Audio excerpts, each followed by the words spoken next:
Everybody. Welcome to the Five Heart Podcast. It's me, John Dan Johnston, fearless leader, founder of CornNation, and I am alone again, naturally.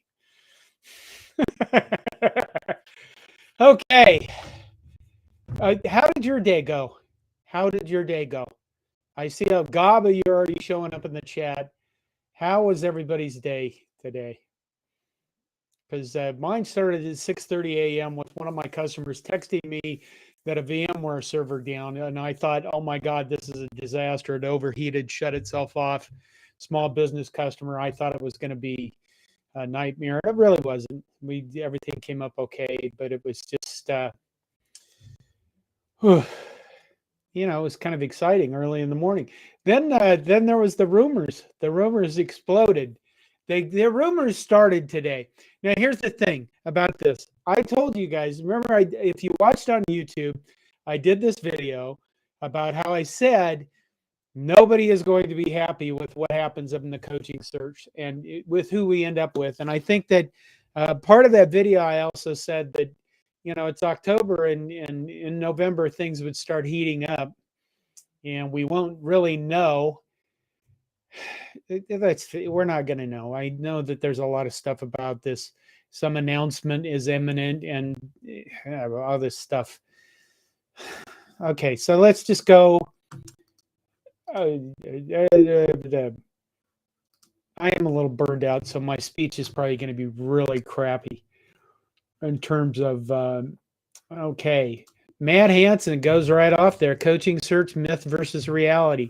Okay. I think the myth is that anybody knows what they're doing.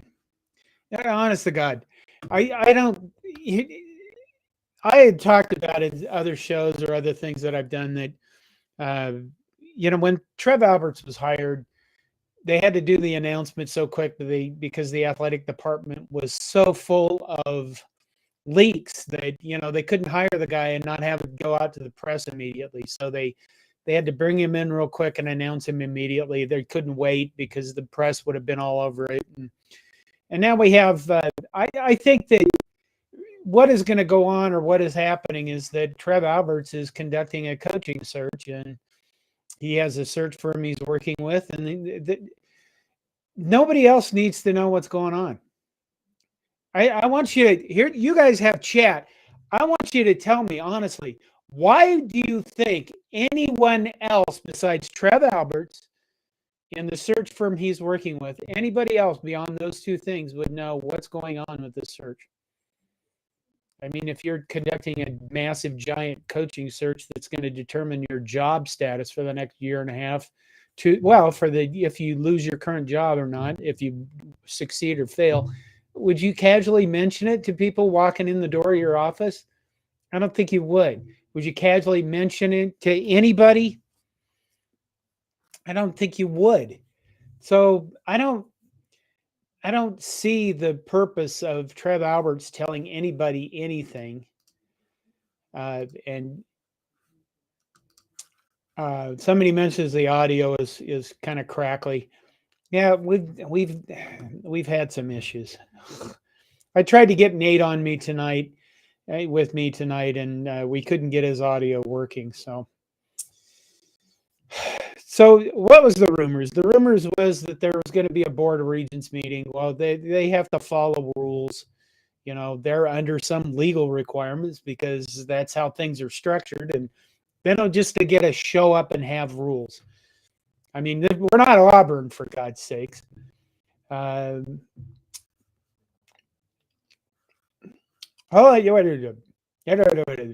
Scott's Tot says the airlines would know. I don't know. What would they know? I mean, why? If you think about what would they know? I mean, literally, what would the airlines show us? From all the past coaching searches you've seen, here you go. Go get a hoodie. From all the past coaching searches we've heard about, not just Nebraska. I mean, normally like Trev Alberts going somewhere. If Trev Alberts is going to go to Boston and meet a guy in a hotel, that's what we wouldn't know about that stuff because there are so many flights and there are so many things going on.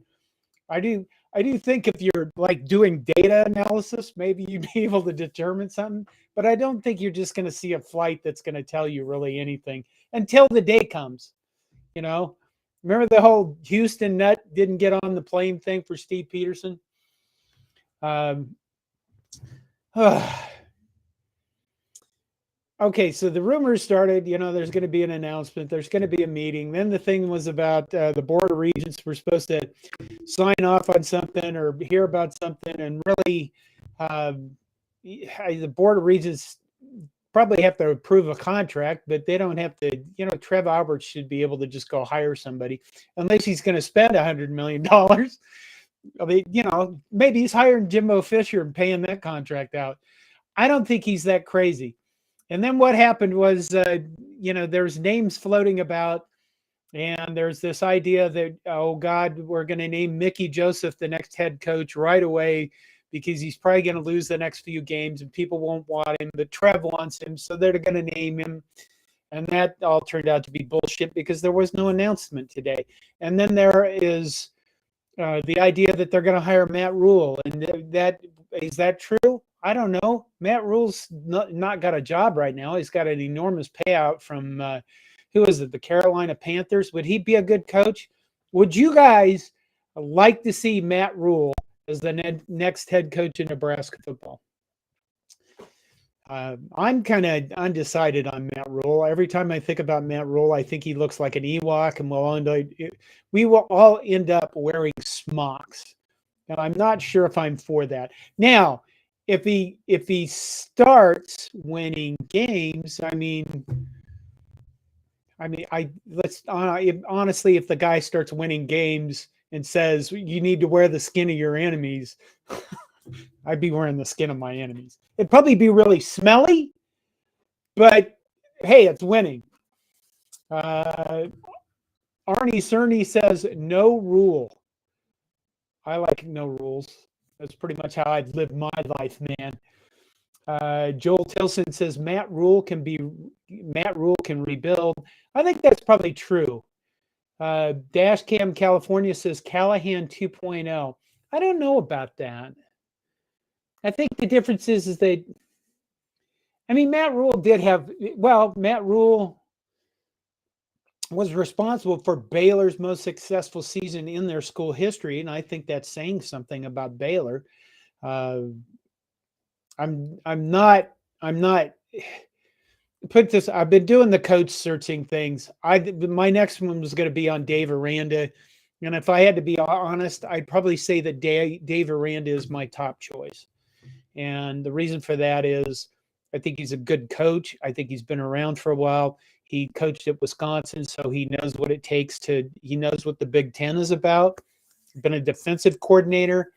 I think that, he's been more of an offensive guy because, I played more offense in high school. I wasn't very good, but I got to play. But I think a defensive coach, I would like to see a defensive coach probably at Nebraska. I do think it's a little bit scary when you look at this team, what's going to be required to rebuild it. And specifically, that means how much neglect there's been in the offensive and defensive lines. But Matt Rule, I guess I wouldn't be really upset if Matt Rule, other than the Ewok thing, which I can't get past. But I would not be really upset to hear if Matt Rule was our next head coach. I would not, Dave Aranda again. There's probably some names in there that you guys don't want to hear. Matt Campbell, I would not be upset if Matt Campbell was announced. I know that a lot of people would be because the shine has gone off of him. And I think he would be a very hard sale for Trev Alberts. Here I'm giving you all away all my stuff I wanted to do for my coaching videos. But we have hit November now. And what that means is this is all becoming a much bigger reality than it was before. I know that there's probably some people out there, probably some attitude that think that they think that because this has gone on so long that there's problems. In other words, when we hired Bill Callahan, I don't remember how long that search went on. But it went on for like 45 days, I think, before Bill Callahan actually accepted the job. And Steve Peterson apparently struck out with people. But if you compare this to that, they're not the same thing, because we fired the other guy, Frost, that guy, early in the season, and you can take your time finding a new head coach. There's no reason for you to go out and have to get one uh, immediately. So this whole idea that some people, if they have in their head that, oh God, this has taken so long, well, it can. And quite frankly, if you're going to do a good job at it, it's fine that it does. Because like I said, it's between Trev Alberts and a search firm and nobody else really. Audio is choppy. My signal shows that it's not the best either. So that's kind of a shame. Let's see what else happened. Oh, Sean Callahan and Steve Sipple did all this stuff about there's nothing going on today and there's no meetings happening today. And I guess I looked at that and thought, these are the same two guys that told us we were going to have a great season and everything was going to be fine. And yeah, I'm going to take shots like that. I used to not do that. And I guess I'm not going to hold back on that kind of stuff. What else happened today?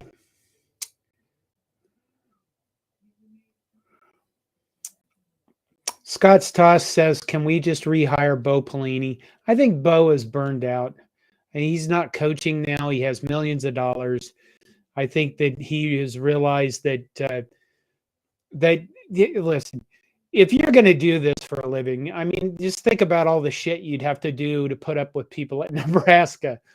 I mean, and that's true. Florida State, Texas, any one of the SEC schools except for Vanderbilt. You're in a fishbowl. Everything that happens, you're blamed. You have to be an incredibly first thing you better have is a damn good ego. And I want to explain that. There's a lot of people that get irritated with people who have egos, but if you're going to be a high profile person, you need an ego that is going to protect you, because otherwise you are going to listen to the people out there and it's going to tear you down, because they'll start getting in your head and it'll screw your life up. I can't emphasize that enough. So you do have to have an ego where it doesn't bother you. So I don't think Bo Pelini fits in that category. I think Nebraska exhausted him after a while. Jeff Koch says Pelini said he didn't want to deal with nil and transfer portal. He would only coach the NFL now. Yeah, that's understandable. I get that. Owen Walker said, we all thought he was going to have a good season, John. I love Sip. Things I know, things I think I know. Yeah, okay. He's a good guy. It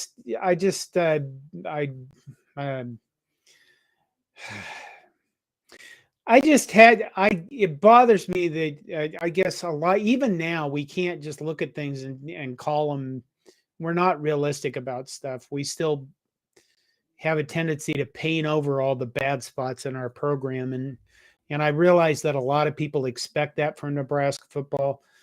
I mean, years ago, 2009, I think through 2011, I wrote a yearbook from Maple Street Press. They went bankrupt during the 2009, I think, recession. But I did the yearbooks and they started to get traction. They started to take off. And I remember talking to a guy and he said, I only buy the media guide from the Nebraska Athletic Department. And I talked to him for a little bit about, why? And he goes, well, everybody else has too many opinions. And when you buy the media guide from the athletic department, you used to be able to do that when they had, when they had printed media guides. I mean, you get saccharin. That's the job of the athletic department, is to say nice things. So there's that. Hilo Garcia is here. Hello, Hilo. Dad Dada 402 says iCourse ruined. It went by. iCourse ruined Pelini. That's probably true. Hilo says, my new favorite channel for Husker breakdowns. Thank you very much. I do appreciate that.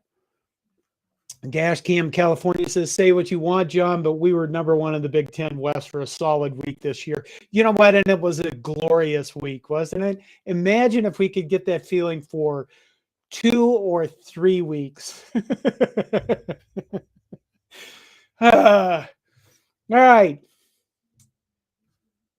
What else we got going on? I think we're going to continue to see this what happened today with the rumors and the screaming and the and the Twitter. I don't know if you guys are on Twitter. I am on Twitter. I am contractually obligated to be on Twitter, and Twitter can be fun, but I think that you're going to see this stuff on Twitter. You're going to see stuff come in from all over the place because the absence of any information allows all of us to speculate, right? And now what we really have is a lot of just rampant speculation on what's going to go on with the coach. And maybe I'll be wrong. Maybe Saturday Matt Rule will be named as our next head coach. That'd be interesting. I mean, my understanding is he gets a $40 million contract or a $40 million buyout. Which sounds, you know what? I'm 60 years old, and I realize now I didn't save enough for retirement, and I have spent so damn much money this year on medical bills. It really sucks. So $40 million, I would take a $5 million buyout. If you guys want to buy out like a podcast we have, give me $5 million. I'd take it in a heartbeat.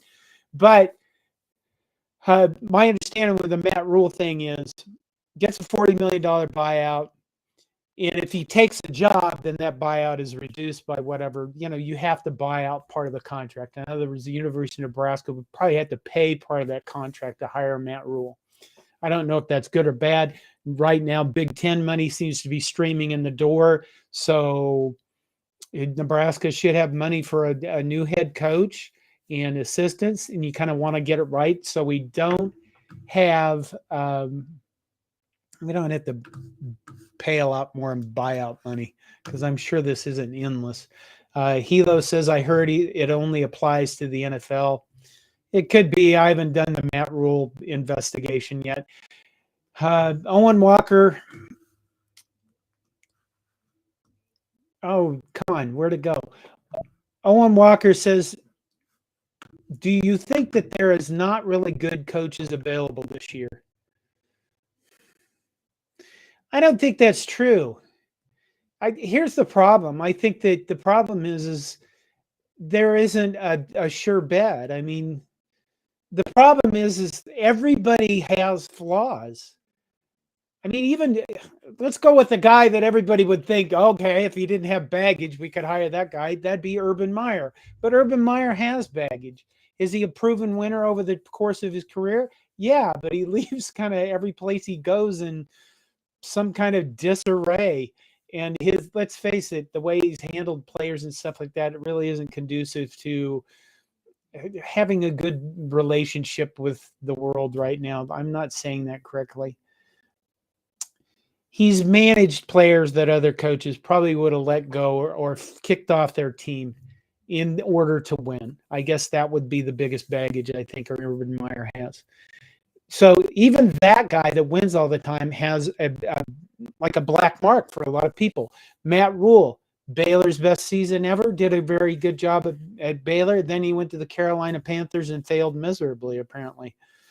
So that guy has got a mark against him. Gary Patterson, fired last year at TCU. He's still out there, right? Would you like Gary Patterson as a head coach? I think Gary Patterson would be interesting, but some people go, well, he's old. Well, screw you guys. I'm 60. I'm still kicking. There you go. Let's see who else. Chris Peterson, ex-Boise State coach. That guy's out there. I don't know if he wants to get back into coaching, but he's, Matt Campbell. I would have loved, before this season, I would probably say Matt Campbell was my favorite candidate. And the reason for that is I think Matt Campbell has shown that he can develop players out of nothing because Iowa State really has nothing to recruit with. And what's he done this year? He's lost a lot of games, and they just haven't had the season where he would be attractive to everybody to hire. So he has a problem. Lane Kiffin. I I guess Lane Kiffin to me is just an enigma of a guy who continued to fail upward, and he seems like now he's kind of matured and figured it out. I think he would be very interesting. I don't know if he wants to come coach in the Big Ten because it might be colder than colder than he and his family want to deal with. But you know, his problem is a lot of people probably wouldn't. Well, Highlander Gunn here says Kiffin's big problem is that he's a frat boy. And we just got rid of a frat boy. And, you know, sometimes Lane Kiffin doesn't seem like he takes things seriously. I think he has a really good sense of humor, but I imagine that might not play well with a lot of people if we lost games. All right. I think about who else is out there. I think there are good coaches. It's just that we don't have, you know, when you look up, for example, if we were sitting in a place, and I don't know why Squid Game came to mind, but if we were sitting someplace with a big board and names popped up, we'd cheer, but there'd always be somebody booing for each one of these names. And that's why I said, no matter who we pick, people are going to be disappointed and upset by it because it's not their guy. And there's so many names out there, and we've gone through this for so long. So that was a long answer to basically saying, yeah, I think there's some good coaches out there that we could get. Brett Bielema, is he a good coach? And Jeff Cook goes, bring on prime time. Scott's Tots, Deion Sanders, if you want the stars. I got to ask you guys, why Deion Sanders? Is it because he can recruit? He's recruiting big names to Jackson State, and you figured that if he went up to the bigger levels, that he would be able to recruit a whole gob of guys? Because I don't know if Deion Sanders could stand the fishbowl that Nebraska is. I mean, right now, I think he's got low pressure on him. He can look good. He's certainly a flashy guy. And I don't, you know, if you get beat up a little, it's when you start getting beat up a little how you handle things. Bill Callahan was not a good coach at handling adversity. Was not, or diversity, whichever one fits. Like I said, I'm a little tired. My words are not doing the best.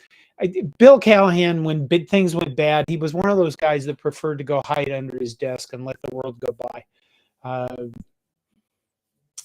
And you know that I think that's why when you're looking at these coaches, probably we really want somebody with Power 5 experience. Somebody mentioned, what was it, Jamie Chadwell? Is that the guy from Coastal Carolina? That would be the thing about him, is he hasn't lived in the fishbowl. And I you know, that's a hard thing to do. I mean, it really is. It goes back to that ego thing I was talking about earlier, where you'd better have an ego to protect you. Let's see.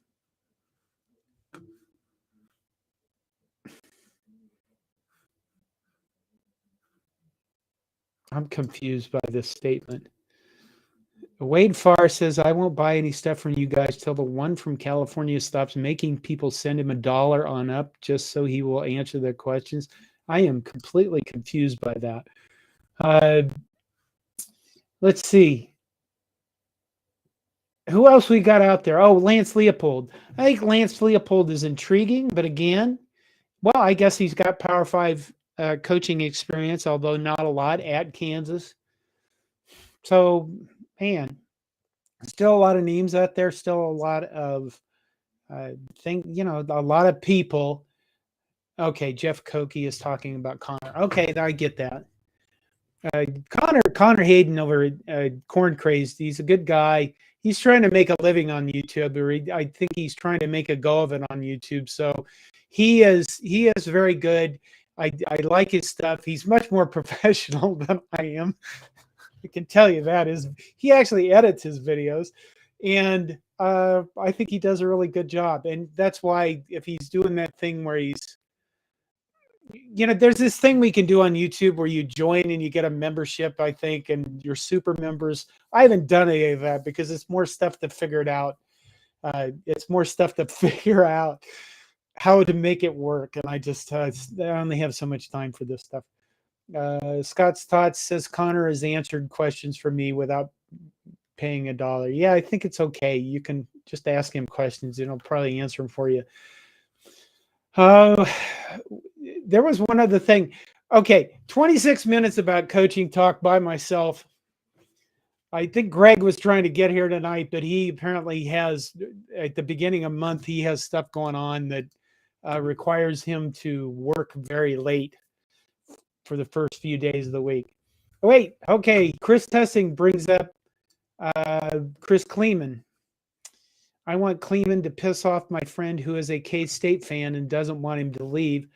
Chris Kleeman's another one that is another intriguing name that, again, Power Five experience. And you remember Monday night we did a list of coaches that I was supposed to do videos for, and I still kind of plan on doing it.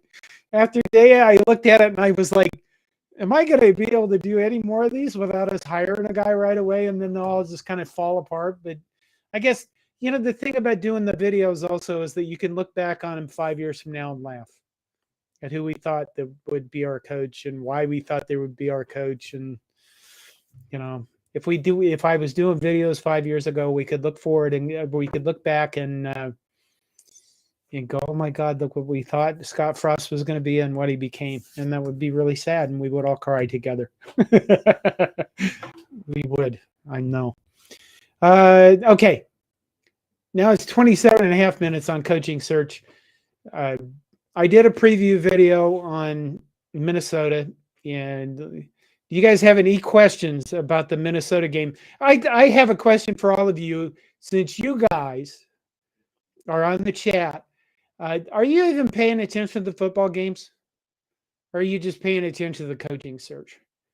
Because I noticed if I do a coach video that I think it got like 9,000 views or something, but the preview and prediction videos are only getting like 2,000. So I keep thinking, are these people not even paying attention to football season anymore and they're just waiting for a new coach to be hired?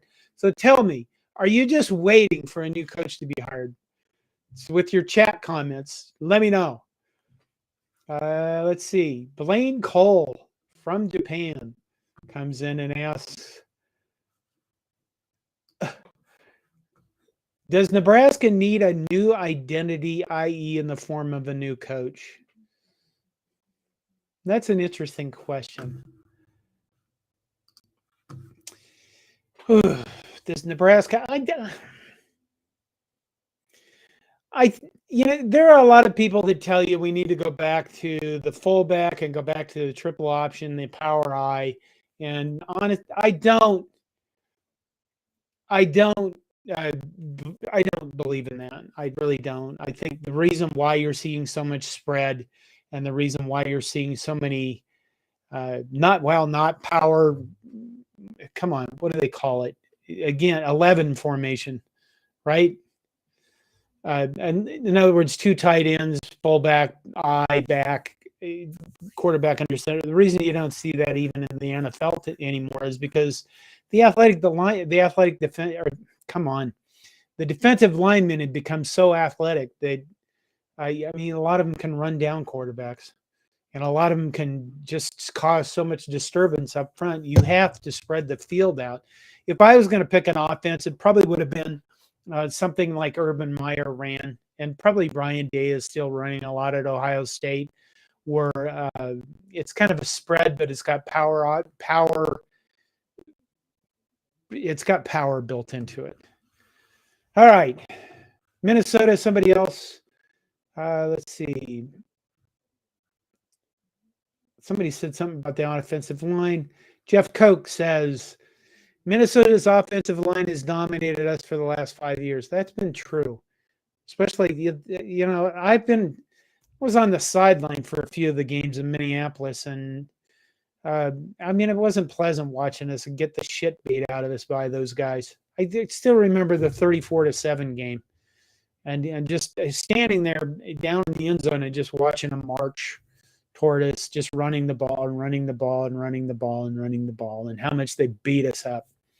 And then having to hear shit from my own kids. And I don't, here's the thing. I said this in the preview video. Minnesota's offensive line this year is not as dominant as they've been in the past years. I don't think they're as strong up front as they were. I think some of that has to do with lack of experience. I think some of it has to do with, lack of experience. I don't think they're missing that Danny Falele or whatever his name was, the big 400-pound guy, guys like that. So it'll be interesting to see what happens between Minnesota and Nebraska. I don't think they're just going to run us over. And the reason why I don't think that is we kind of held our own, I think, our offense or our defense against Chase Brown and Illinois' offense.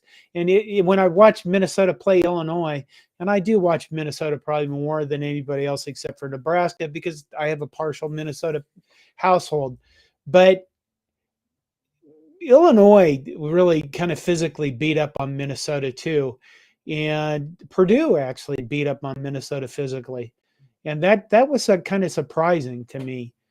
I thought that, Minnesota would do their traditional zone, the nickel duo type plays, and then they do well later in the game. And they really didn't against either of those teams.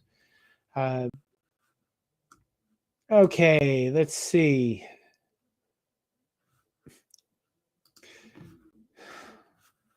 Matt Hansen, do you think they'll play Smothers? It'd be nice to see him, I guess, have a chance.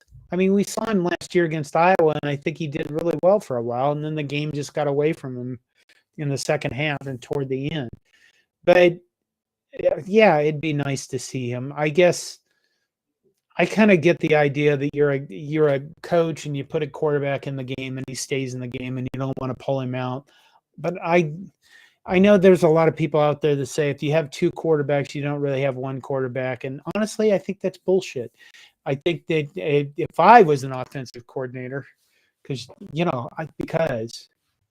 I could do that. I could some other lifetime. I think I'd run two quarterbacks and I'd have packages for each of them. I know that would be probably harder to do in practice when you have limited time in college, but I'll go back to what Minnesota has done in the past with Tanner Morgan and Cole Kramer and switching those guys up and having them run kind of slightly different packages. And I think your defense gets really mixed up by that. So it'd be nice to see Logan Smothers at least come in and be able to run some option, run some speed option. I don't know, run some zone reads or inverted veers. I don't think they've run any of that, but it'd be nice to see him on the field and at least spell Chubba Purdy if that's who we're going to play. And I guess in Casey Thompson's in there, maybe give him a break from getting beat up by putting Logan Smothers in. So yeah, I'm in favor for seeing different guys at quarterback. Look at how well K-State did with their backup to Adrian Martinez. Yeah, that game was shocking. I mean, completely shocking. Let's see. Jeff Koch says Tanner Morgan is 40 years old. It seems like he's been around forever. I said this in the preview video also. I think Tanner Morgan peaked last year. I think he's a good quarterback, but he's way too inconsistent. He drives the Minnesota fans crazy. I know that because he can sometimes be really brilliant and then sometimes be so terrible it's amazing, and so off it's amazing. And I know that the way our defense has played in recent years, everybody has a star game against us, and I'm hoping that is not the case for Tanner Morgan this weekend.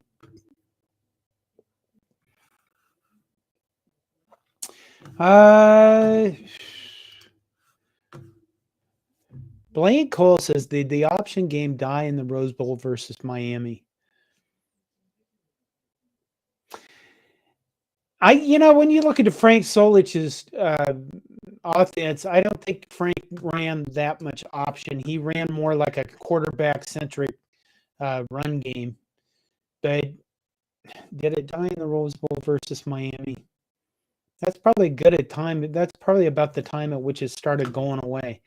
That would be interesting to look into. Okay, Linda Wilkins is with us. Linda is always here. I appreciate you, Linda. And Linda says something that you know what? I'll probably go just a little bit longer because I am kind of burned out and I'm old and crusty, and it was an interesting day. Linda says, John, I might given the world given the nil world we live in, think that recruiting may not that be a big a deal now. The coach better be a numbers guy, not a slick talker. I agree with that. I think the thing is this is why I kind of liked Matt Campbell as a head coach, because he has shown that he could develop. And I think that the nil stuff is really going to help you.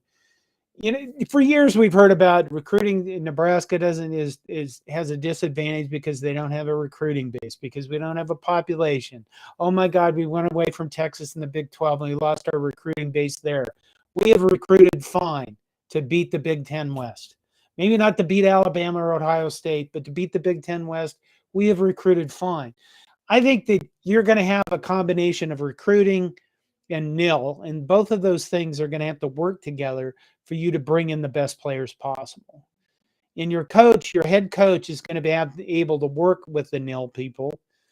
Yeah, I mean, all the guidelines from the NCAA are really weird about this. Like, you can't offer as an incentive for recruiting.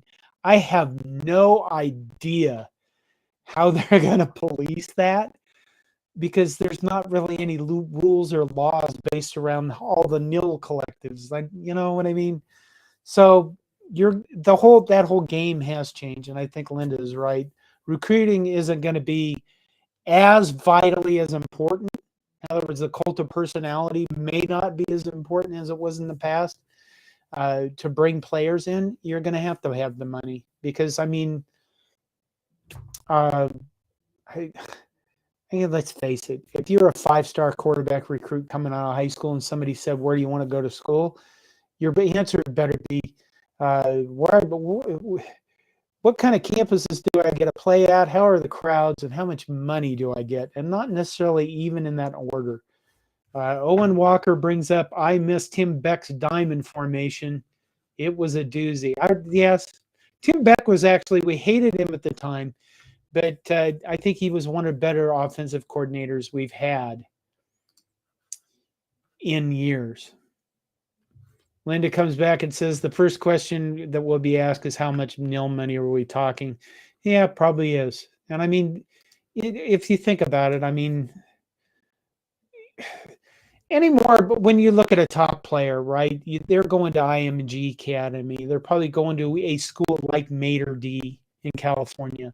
They're going to schools that are very, very well known for producing football talent.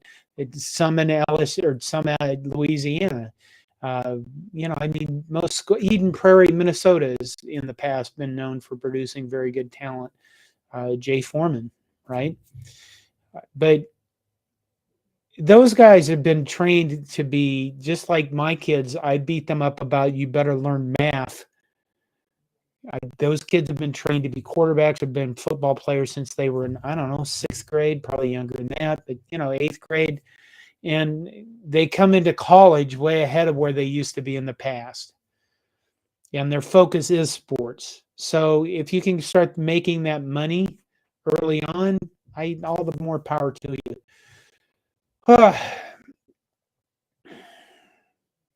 Okay, that's 40 minutes. I'm going to close soon because I am getting really exhausted.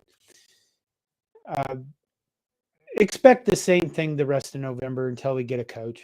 And maybe it's a few days away because it's imminent, according to the rumors today. I would expect that it's not. It's still going to be at least the mid-November and late November before we know who our next head coach is. But I would expect rumors to be flying everywhere. I would expect, just honestly bullshit to be flying all over the place. I would also expect that reporters we even know and trust are probably going to be talking about stuff that really just is coming out of nowhere.